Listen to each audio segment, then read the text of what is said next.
Happy Monday. Phil Lindemann with your midday news on Krystal 93. I-70 was busy this weekend, but not quite as slammed as last weekend. 138,500 vehicles passed through both sides of the Eisenhower Tunnel Friday through Sunday, down 4,500 cars from the season high set last weekend.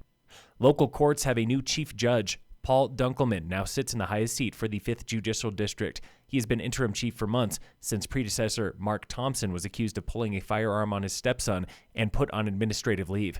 Thompson pleaded guilty to that misdemeanor last month and is now back on the bench hearing civil cases. Bonfire Brewery has been kicked out of downtown Eagle. The Vale Daily confirms that local favorite was evicted recently over a dispute with landlords. Bonfire promises to open another taproom soon, but gives no details. They are still canning at their production facility. The taproom has been closed since November when Bonfire's liquor license was revoked.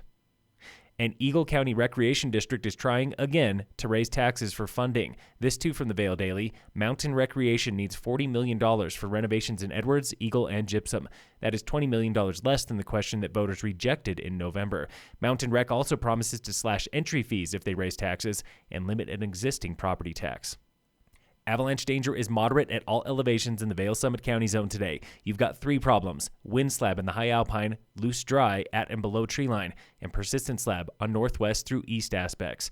Skiers triggered and reported 9 local slides over the weekend in the Gore Range and across the divide, including one that caught a skier on Eccles Pass. He was uninjured.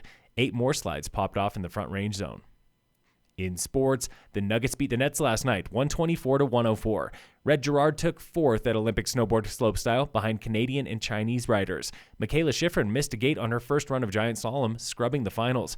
Teammate Nina O'Brien was in 6th after her first run and easily in medal contention for the second, until this happened. Krystal correspondent Matt Renew of 9 News. Comes down in her second race, the ski of her life, and then 2 gates before the finish, or 3 gates before the finish, has a horrific crash, slides through the finish line, and then has to be carried off in a stretcher. But she was responsive and then taken for a medical evaluation. Soon after, Schifrin tweeted, "This sport is so damn hard. It's brutal and it hurts far more often than it ever feels good."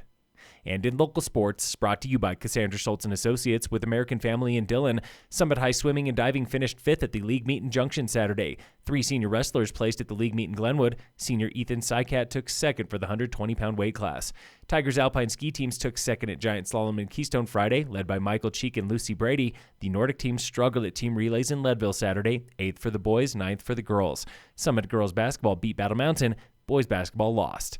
And the Breckenridge Vipers split a series with the Texas Barracudas, losing 4-2 Friday, winning 2-1 Saturday. Phil Lindemann, Krystal, 93 News.